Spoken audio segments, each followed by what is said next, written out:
At 5:30 this morning, the temperature was 13°C, which is 55 Fahrenheit, 88% humidity, 1002 millibars, and the flag was barely moving. It was sort of dark, well, getting daylight, but the flag was barely moving. You know I'm up early, don't you? I'm always up early. Goodness knows why. Today is supposed to be the hottest day of the year. Well, I hope that's right. We had a very warm night. It didn't go below 12. I know that's cold compared, you go to Australia, 12 degrees, oh, it's ice age. But here, 12 degrees is fairly warm for this time of year at night anyway. Today is going to be the warmest day of the year, allegedly, apparently, and there's wind, 70-mile-an-hour winds coming from the south. That's why it's going to be so warm, coming up from the Mediterranean, or the warm air down there, coming our way, which is good news. The Met Office apparently has said that this wind can or will be a danger to life. I don't think it's too much down here on the south coast where I am. It's the west coast of the UK. So we shall see what happens on that front. How are you keeping? I hope you're well. Have you had a good week? I've had a good week. New washing machine, new microwave. Oh, a friend of mine, I was telling him on the radio. I said we bought a new microwave oven because ours was getting very, very old and becoming intermittent, not working properly. Don't use the microwave, he said. I said, why not? It's a new one. We've just bought a new one. What do you mean, don't use it? You'll get radiation sickness. Radiation sickness? I said, it's not a nuclear bomb. I said, it's a microwave oven. There's no radiation there. It's radio waves. Microwaves, just radio waves. It's not nuclear. He said the food will be poisonous or something. It'll be full of radiation. It's not nuclear, is it? It's not nuclear fission. It's a... Anyway, there we are. What are your thoughts on that? Raise rants at protonmail.com. Do you use a microwave? Or if you don't, do you think that they cause radiation problems to your health? I did say to him, actually, I'm not going to climb inside the microwave and cook my brain. Anyway, yes, let me know what you think about that. What do you think about microwave ovens? It's like holding a mobile phone to your ear. They say that the radiation from the phone damages your brain. Interesting to hear your thoughts on that one too. I'm quite safe with my mobile phone because no one ever rings me. I don't phone anyone and they don't phone me, so I can't get radiation to my brain. I just use it for text and emails and other stuff. Very, very rarely do I get a phone call. The seagulls are going mad out there. Is that a sign of a storm coming? It very often is. I had one of my weather alert emails the other day. It was on about tornadoes, dreadful weather. Tornadoes? I thought, what is going on? We don't have tornadoes. Well, mini ones. But this was bad tornado stuff. Snow, all sorts of blizzard type weather.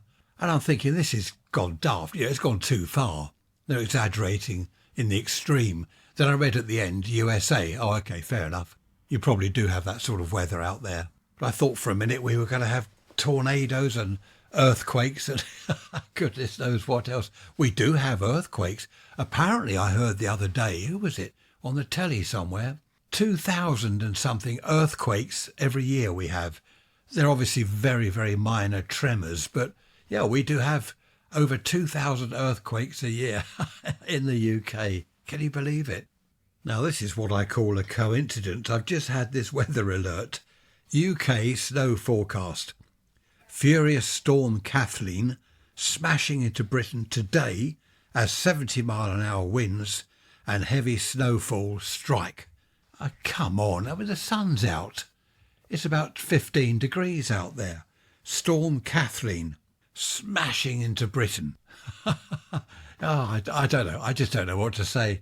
Who writes this stuff? Idiot behind a desk. No, I better not call the Met Office people idiots. They do their best, I'm sure they do. Right, let's move on. It's just that the weather forecasts seem to be wrong most of the time. I don't know why that should be. What have I written here? Let's talk about washing machines. We bought a new washing machine. Did I tell you that? I can't remember. Do you know when people get old, they tell you the same thing 100 times over? They do. I see old people and they'll say to me, oh, I was out in the car the other day and do you know what happened? Yes, I do, because you told me yesterday and the day before and you told me last week. No, I'm not rude to them, but I don't want to end up like that. I don't want to tell you things again and again and again because you'll be pulling your hair out. Tricia was looking at washing machines online, different makes, different models, what they do, how much they cost, blah, blah, blah. She said, look, this one's quite nice. And I had a look. It connects to the Wi-Fi. I said, no, we don't want it connected to the Wi-Fi. Why would he do that?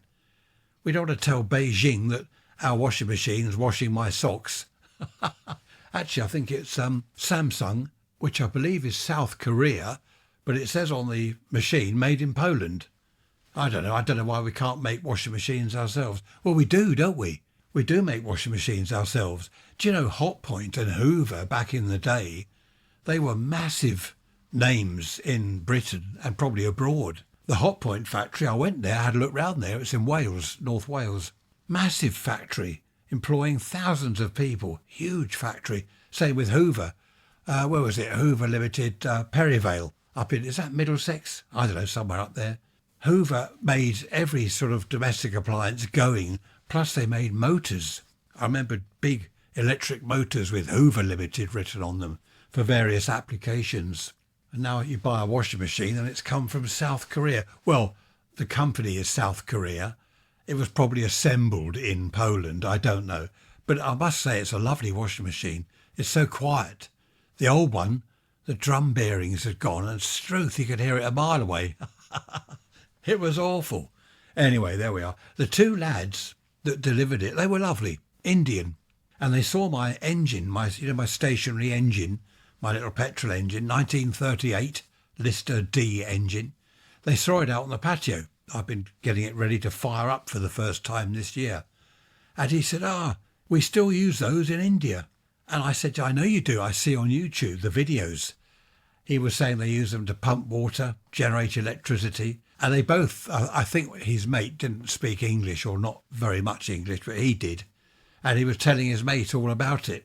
It was fantastic. Their faces lit up. Oh, we still use those in India. So that was great. They had a good look round the engine. Trish said when they gone, I should have started it up to show them. But they had other deliveries to do, so I'm sure they didn't have time to hang around looking at my engine. Going back to washing machines that need a Wi-Fi connection, it's all rather odd. What do? You're out for a walk in the country. You can look on your phone. Oh, look, it's on its second spin cycle. That's useful. That's handy to know. Or you can switch it off perhaps when you're out. I don't know. What is the point? And I had a chat to a friend of mine this morning about this. He popped round for a coffee. And he said, your fridges now, you get fridges that go on the internet. And he said, they'll tell you that you're running out of milk. And I said, do they order it from Sainsbury's? You get a message. Good morning. I'm your fridge. You're getting low on milk. I've ordered 2 pints from Sainsbury's for you. Oh, thanks, fridge. Yeah, thanks very much, fridge. Do we need it? Do we need fridges that go on the internet? What are they going on there for? To tell me the milk's low? Well, I probably know that. In fact, we ran out of milk last night. Trish has now done all the shopping this morning. Up at Sainsbury's at 7 o'clock. We don't need the fridge to tell us. And things go wrong, as this friend of mine pointed out. If it orders stuff for you online, you might get a milk tanker turn up. We bought you 5,000 gallons of skimmed milk. That's what your fridge ordered. Oh, right, OK, where are we going to put that? I don't suppose that would happen. Well, it wouldn't. Sainsbury's don't have 5,000 gallons of milk. But do we really need everything to talk on the internet, contact the internet? I mean, does the fridge talk to the washing machine? In the old days, we didn't have a washing machine or a fridge, let alone ones that talk to each other. Can you imagine back then you have in the later, perhaps early 60s, you've got a washing machine, you've got a fridge. If someone had said to you, your fridge at some stage in the future, it will contact you, you'll have a little device like the Star Trek communicator. I can't make the noise. You flip the lid open. Beam me up, Scotty. You flip the lid open, which is your mobile phone, and your fridge will say you're getting low on milk. You'd say, don't be daft. Your fridge can't talk.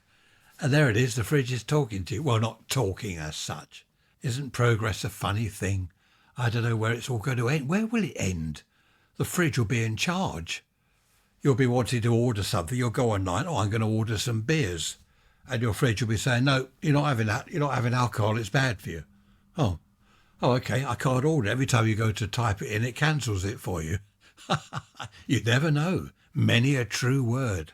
I forget what this episode's about now. Oh, etiquette, isn't it? Etiquette, respect, manners, all that sort of thing. When I was a boy, I was taught that we had to respect our elders. Respect your elders. Yes, okay, yes, sir, madam, that stuck in my mind. So I'm in the queue. Mum would send me over to the shop, go and buy a cabbage. Yes, mum. Go over to the shop with sixpence to buy a cabbage. And some old lady would push in front of me. Now, I remember one particular occasion, I was about 12, this old lady came in, shoved me out of the way to get in front of me in the queue. I don't think that was to buy a cabbage. I don't know what I was buying, in some shop or other. The shopkeeper saw this. When he'd finished with the lady he was serving, he looked over to me and said, "Yes, son, can I help you?" And this woman in front of me, she said, "I'm next, if you don't mind."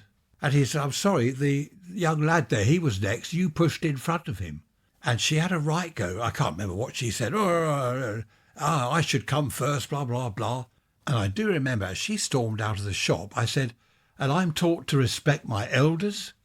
She looked round and glared at me. She didn't like that. But back then, people, elderly people, not all of them, of course, but it was a well-known fact that a lot of them were rude, especially to youngsters like me in the queue, 12-year-old lad, just pushed me out of the way. She literally shoved me out of the way to get in front of me.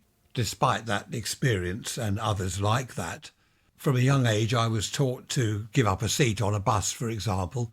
If an elderly lady got on the bus, there aren't any seats, then you offer your seat to her. You get up and say, "There we are." Same on a train. There might be a pregnant lady, get on a train or a bus. She's pregnant, nowhere to sit, so you offer her your seat. That's the way it was. I've always done that, and I do that today. Well, I would do that today if I went on the bus. I don't go on buses because you get COVID. I like trains, but I don't actually use them. I don't go anywhere on a train. I don't go anywhere that necessitates a train journey. I do like trains, though. I will open a door for a lady. If I'm going up to, say, a shop door and I open it to go in and a lady's behind me, I'll open the door, step back and allow her to go first. That's another thing I was taught. Ladies first. But these days it's all gone. It's all gone. I see YouTube videos. Horrendous. Chap gets on the underground. There's nowhere to sit. So he will yank a young girl or a lady out of her seat, almost throw her across the carriage and sit down. That's not the way it's done. It was never done like that. Can you imagine in my day, if someone got on a train, yanked a woman out of a seat? I mean, it just wouldn't, you wouldn't dream of it. I don't know what's happened to etiquette, respect, all the other words you can think of. They seem to have all disappeared. On the roads these days, you're driving along in your car, doing the speed limit, you're doing it all properly. Someone overtakes you, they push in front of you. Why? You have to stamp on the brake because they're trying to squeeze in between you and the car in front of you. They push in front. Then the next opportunity they get, they're pushing past that car. What's the matter with people? I don't know. I don't like it. You know that. I don't like it. You already know that, don't you? I like things the way they were. Respect, decency, honesty, all that stuff. All these words you can look up. They all disappeared, haven't they? I don't know why it should be. What sort of world have we created? Have we created it? I don't know. Have I created it? I still open doors for people. Sometimes I get strange looks. If I open a door for a lady, she'll look at me as if to say, "Well, what are you doing? What, are you a doorman or something?" You get strange looks. They don't like it. But I will do it anyway, and I will continue to do it. In these old black and white films, you see a chap with his hat walking on the street, and he will just lift the front of his hat, won't he, just to say good morning to a lady. And I remember a friend of mine, going back years now, whenever a lady entered a room that he was in, if he was sitting there, a lady walked into the room, didn't matter who it was, he would stand up. Now that's an old tradition, isn't it? That has gone. That went years ago. I thought that was rather nice, and I remember doing that. I got into the habit of doing that. If a lady entered the room, I would stand up. The trouble is I was ridiculed. Well, what are you doing? I'm not the Queen. The lady that had entered the room would ridicule me. What do you think I am, the Queen? So I stopped doing that. Whenever I went out for a meal, I'd wear a shirt and a tie and a jacket just to look smart, going out for a meal, as we did in the old days. And I gave up in the end. I didn't bother to wear a tie anymore because every time I went out, wherever it was, whichever restaurant it was, I was the only one with a tie. and a jacket and a shirt. Other people were in jeans, T-shirts. In the end, I thought, I don't know, I'll forget it, because people were looking at me. You could see them looking over. What's he dressed up for? Look at that chap. Look, he's got a suit on. He's wearing a shirt and tie. I know that's what they were thinking, because they'd look at me. And I was the odd one out. Perhaps I should have remained the odd one out.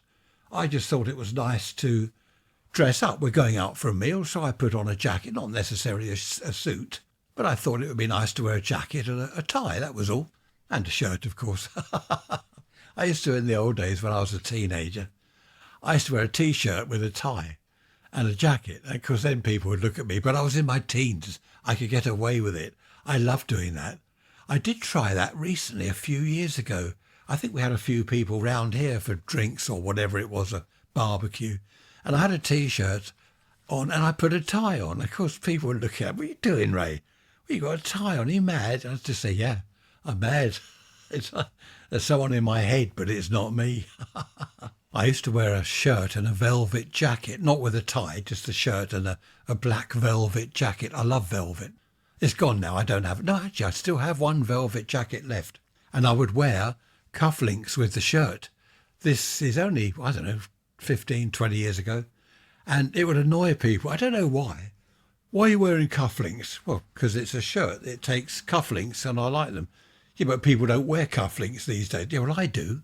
And people, I don't know, some people, they didn't take umbrage. That's a good word, umbrage. Whatever that means. They weren't offended, or I don't know what they were really. I think they just didn't like the fact I had cufflinks on. Goodness knows why. I've no idea. Chap I used to know in the pub, he called me Bohemian. He'd say to me regularly, "You're a Bohemian, Ray." I'd say, "Am I? Yeah, what's that mean?" I don't know. I like to be different. I must say I like to be different. Granddaughter, bless her, cotton socks. She's 18 now, Struth.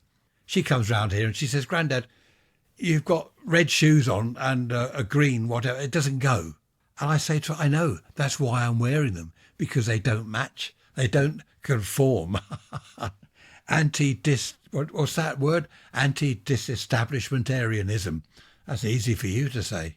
Thinking about that word, does that mean that you're anti-establishment or anti-against establishment? I don't know what it means.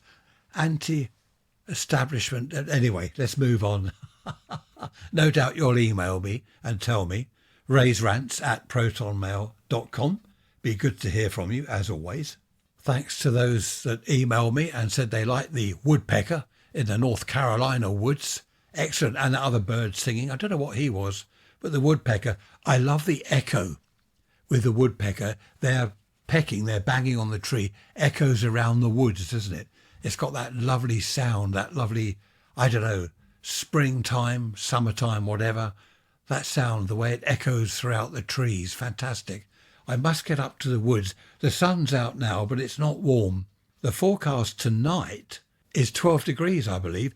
And this coming weekend, when you listen to this one on Sunday, they are threatening 20 degrees. Crikey, heatwave, we're going to have government warnings. Danger, danger, Will Robinson, the sun is shining. Why do we need the government to tell us the sun's out? We mustn't go outside, the sun's shining. Just stone the crows.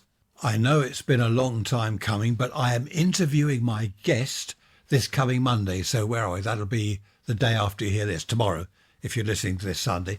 This coming Monday. Next Sunday, I will have the interview all ready for you to listen to. Do you know, I started on about this a year ago. It's the nurse. You know, my sister-in-law is a nurse, and she's been agreeing to it, and we've been trying to get at a time. Can you do this weekend? No, I can't. No, we're away this weekend. Oh, well, next weekend we're doing so-and-so. And a year has gone by since I first mentioned this, or getting on for a year. Do you find that? Someone will say to you, "Let's meet up this weekend. How about Saturday morning?" I can't do Saturday. Saturday afternoon? Oh, no, I can't. What about Sunday? No, we're away Sunday. And this goes on week in, week out. You're trying to get together, or especially if there's a few of you, say there's half a dozen of you, trying to get everyone to meet up when they're free is almost impossible. 4 of you can do it, 2 can't. Hang on, 5 of you can do it. To get all 6 of you to meet up, it's impossible. I don't know, why is everyone so busy these days? I know I spoke to Tricia on one of the episodes, didn't I? But this with my sister-in-law about nursing in the old days and various aspects of nursing then compared to nursing now.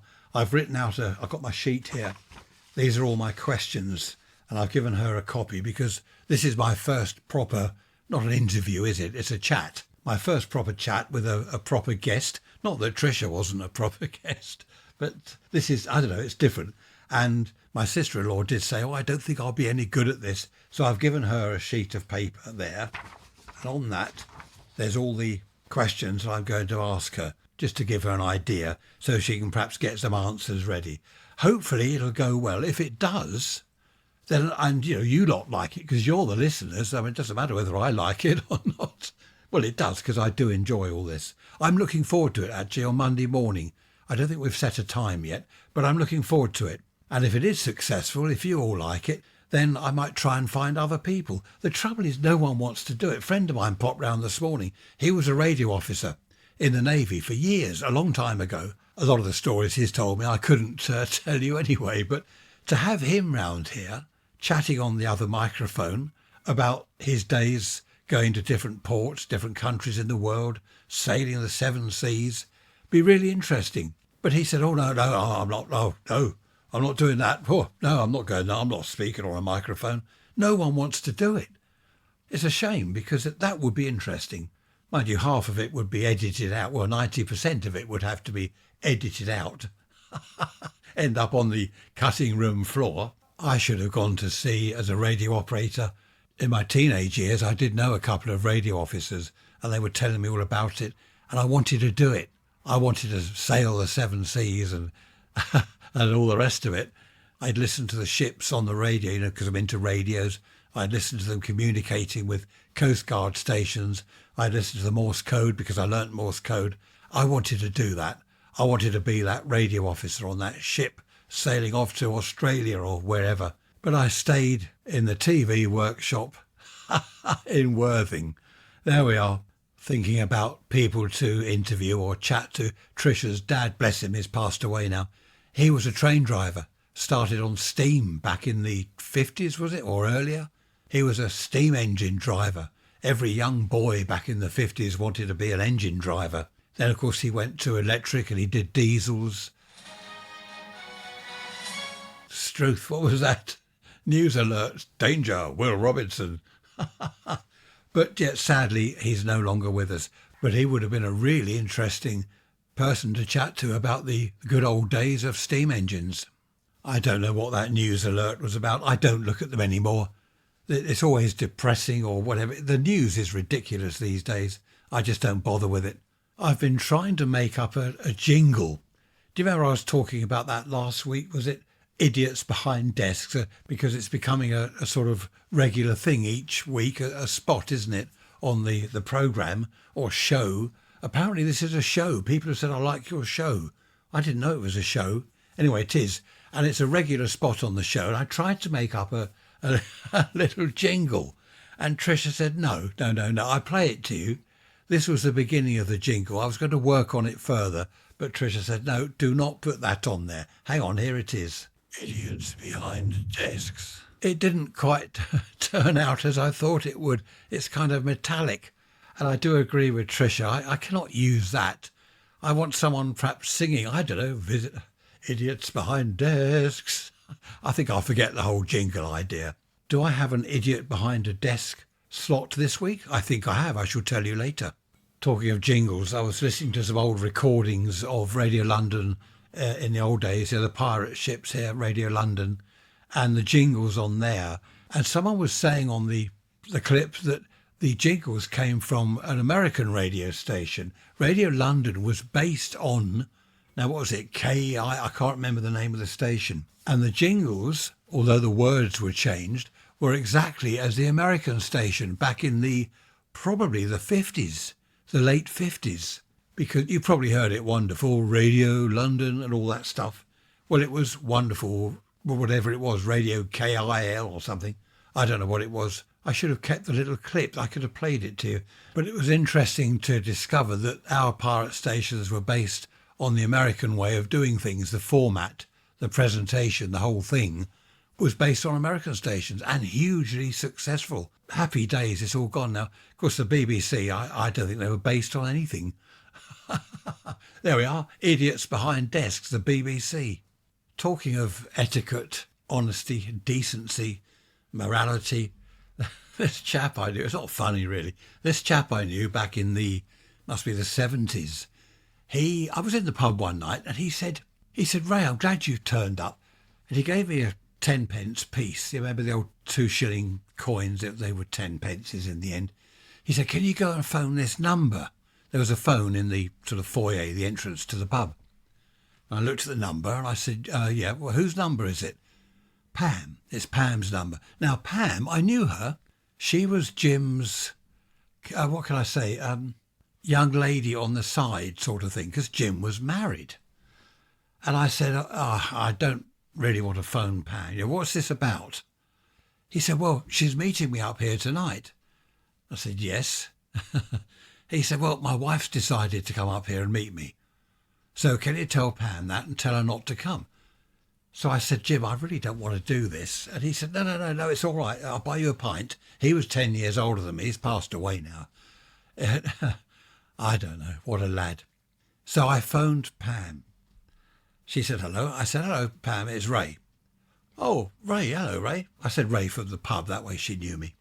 She said, how are you? What are you phoning me for? I said, well, Jim. And she said, Jim's asked you to phone me, hasn't he?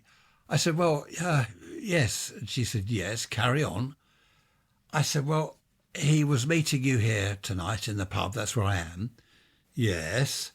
I said, well, apparently his wife's turning up, so he said, don't turn up. Okay, she said, right. She started fuming. Then she said, no, sorry, I won't have a go at you. It's not your fault. She said, tell him I've got the message and that's fine. I said, okay, Pam, right, thanks a lot. Okay, bye. And that was that. So I went back to Jim at the bar. What did she say? I said, no, it's all right. She just says, okay, tell Jim that's okay, that's fine. Something like 20 minutes later, Pam turned up. Now, she came in the door behind Jim. I was facing the door. Jim was facing me and his wife was facing me at the bar. I saw Pam come in and she grinned at me and I thought, oh dear, there could be trouble ahead. So I just started chatting to the barman. How you doing, Phil? You busy? You keeping busy? Oh, yeah, jolly good, fine. Pam came and stood at the bar right behind Jim. And the barman said to me, hang on, Ray, it won't be a minute. And he said, evening, Pam, what can I get for you? Of course, Jim heard this. And he looked at me and his eyes widened. He looked as white as a sheet. And he's frowning at me, but as if it's my fault. I'd done my part. I'd told Pam not to turn up. Now, obviously, Jim's wife didn't know. And anyway, it was awful. I just carried on after the chap had served her. I carried on talking to him at the bar, making out I hadn't even seen Pam and it's nothing to do with me. Pam then came and stood next to me. Hello, Ray, how are you doing? I said, oh, hello, Pam. Yeah, I'm fine. And you? Yeah, I'm fine. Hello, Jim, she said in front of his wife. Oh, hi. He's all red and looking, and of course his wife's waiting to be introduced. And then Jim said, oh, this is a friend of Ray's. I thought, no. I'm getting involved here. It's nothing to do with me.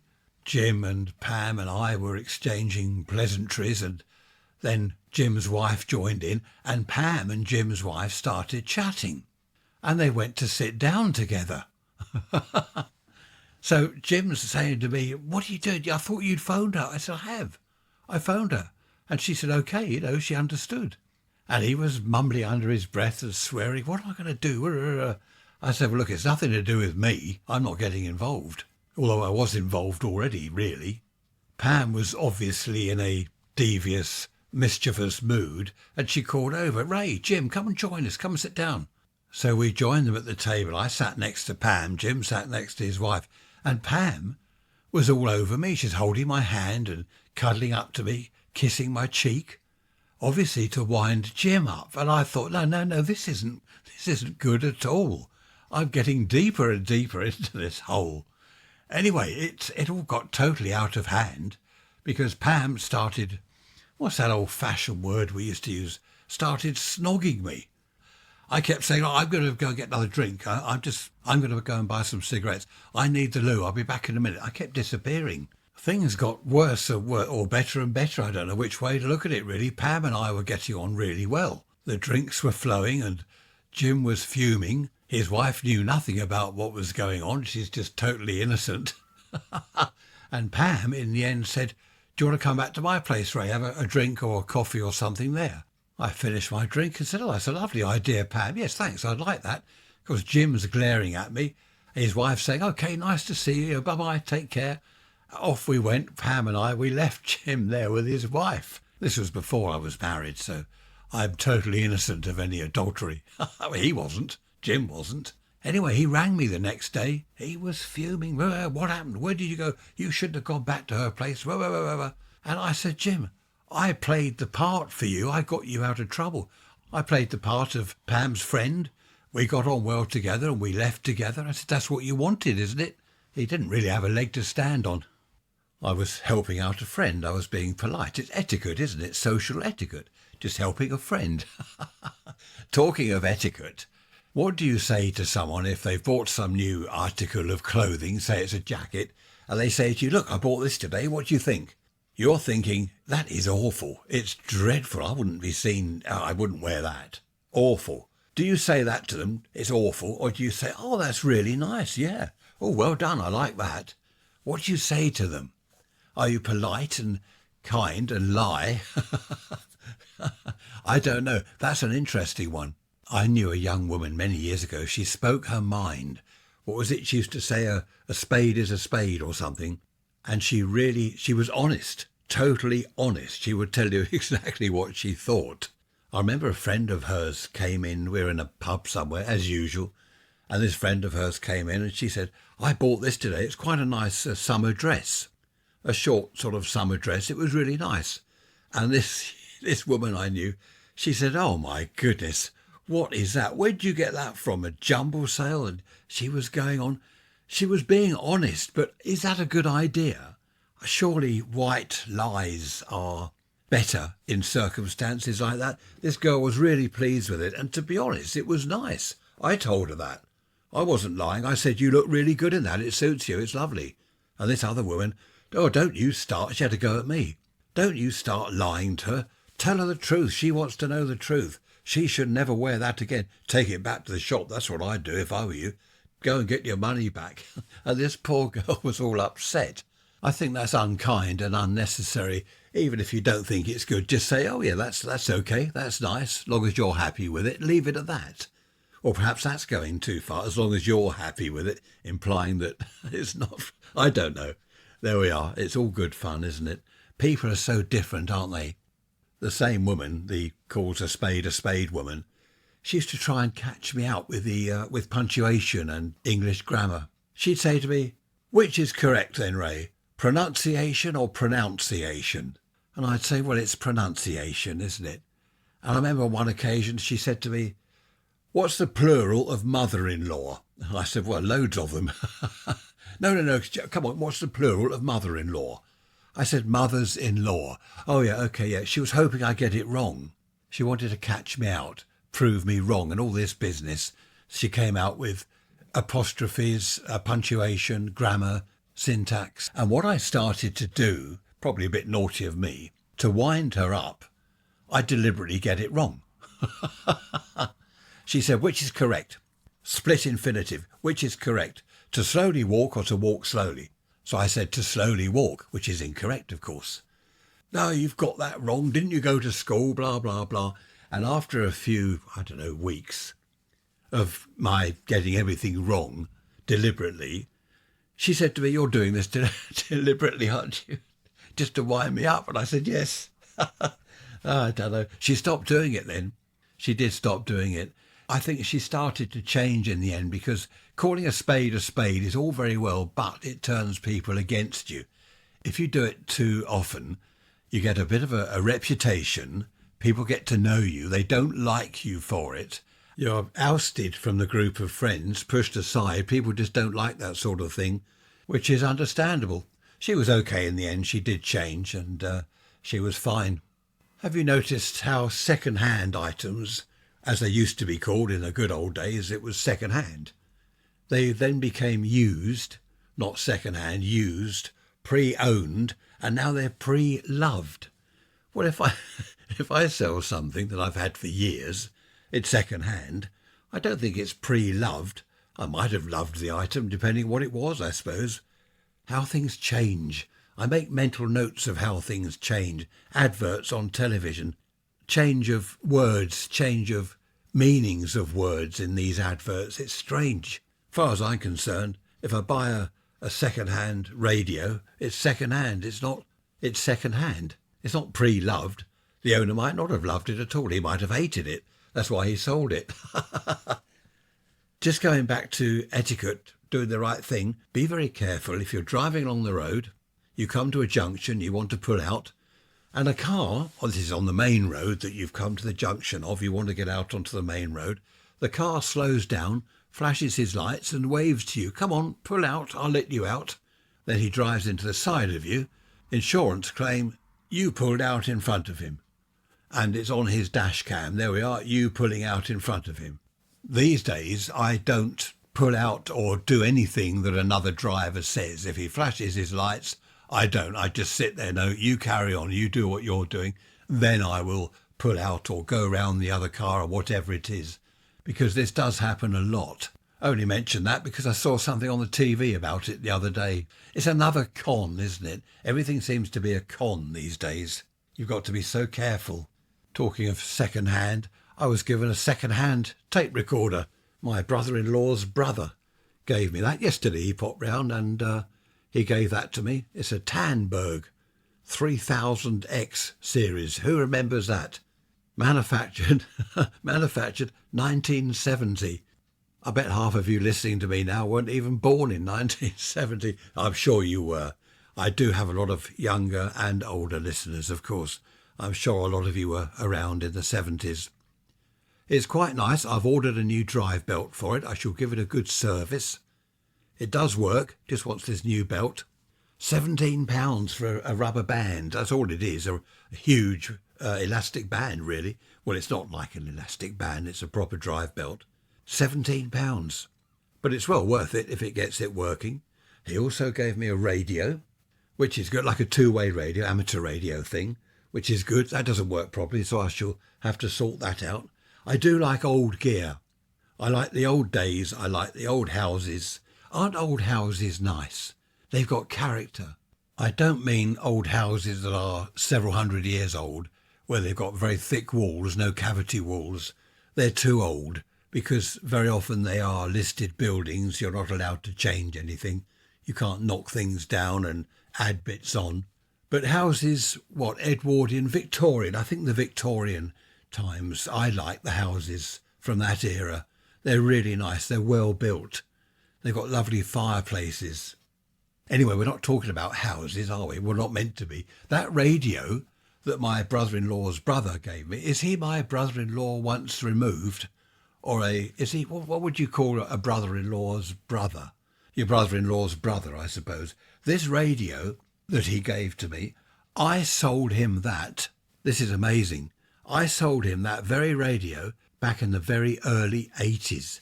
I bought it in the late 70s, and I've got a photo of me with the radio on the bench where I was sitting. My son is there. He is no more than, 6, 7, 8 years old. He is with me in what we used to call the radio shack.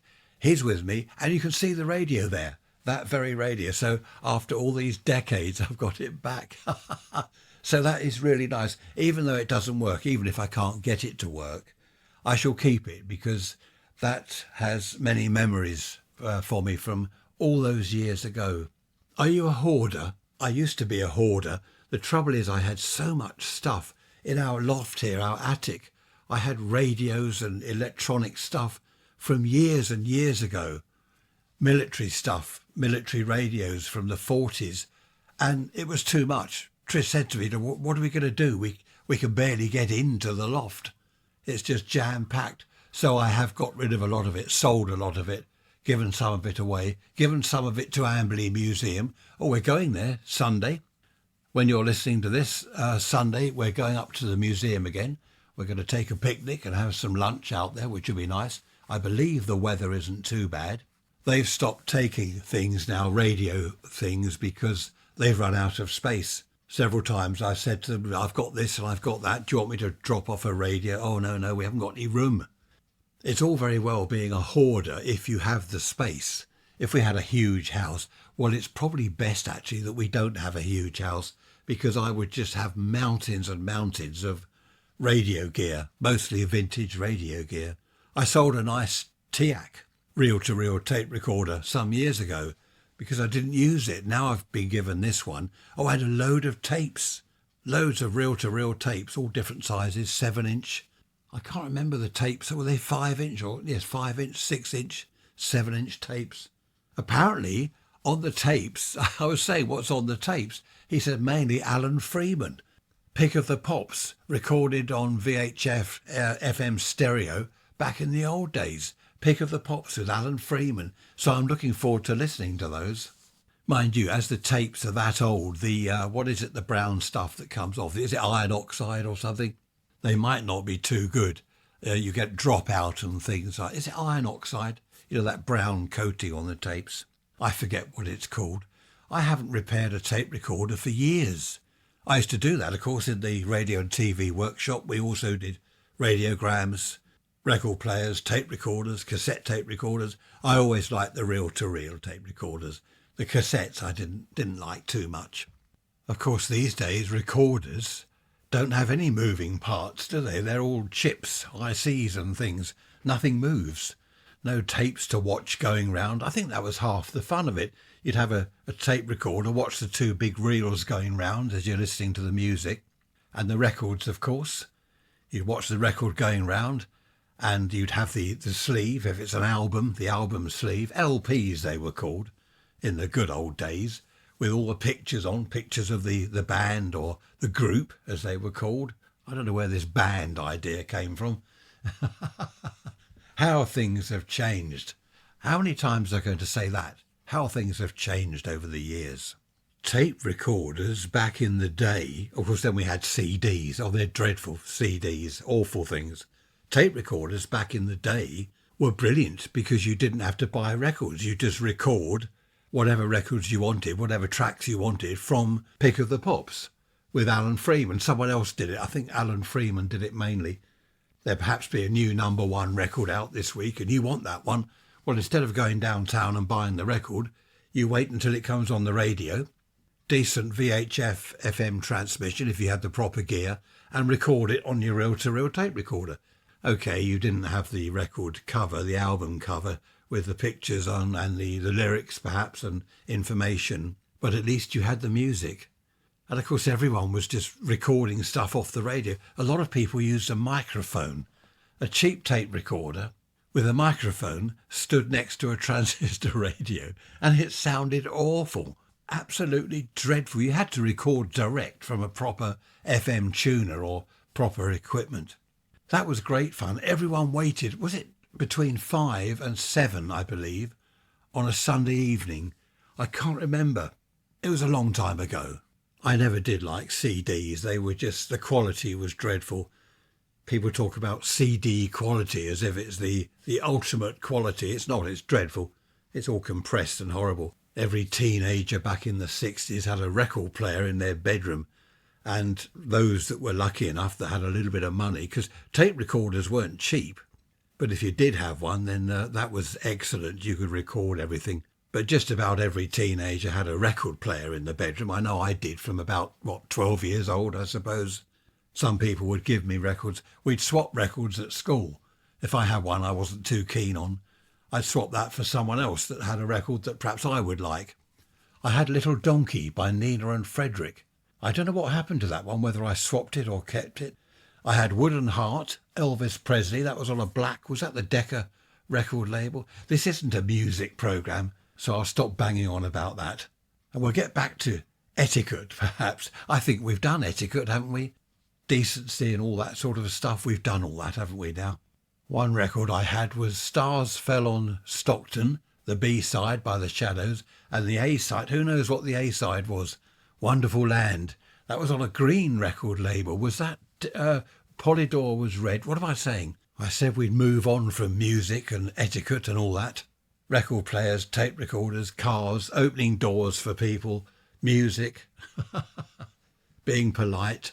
The British are known, aren't they, for queuing. The British seem to love being in a queue. I don't know why, but we are known the world over for queuing.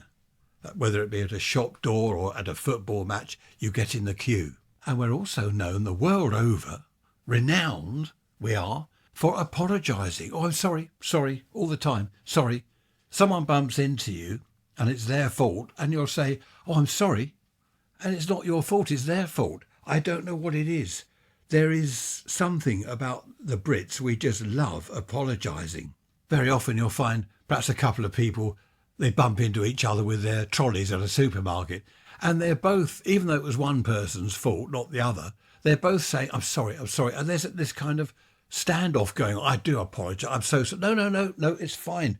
My fault entirely. No, sorry, it was my fault. And it gets totally, almost ends up in a fight, an apology fight. It's strange, isn't it? Tricia is always saying sorry. I've pointed it out to her. I've said, you don't have to apologise. I'll say to her, oh, look at that. The wind's blown down that plant that I put in yesterday. Oh, I am sorry. She says, sorry. I'll go and sort it out. I'm sorry. I should have put a cane in there to hold it up. And I've said, it's not your fault. I put the plant in. I should have put the cane in there. I've told her not to do that. She never puts herself first. She always puts everyone else before herself. And I've said to her, you've got to, on some occasions, just now and then at least, put yourself first. Because she offers to do things for people. She offers to help people. And she's always running around and then gets worn out and hasn't got her things done. She's like that, though. Can't change someone's character. It's lovely. It's lovely the way she is. I've got some of those USB memory stick things here on my desk in my high-tech studio. On my £3 pine table. Who was it that said don't keep mentioning the table I got for £3 from an auction? Anyway, these memory sticks, the amount of music you can get on there.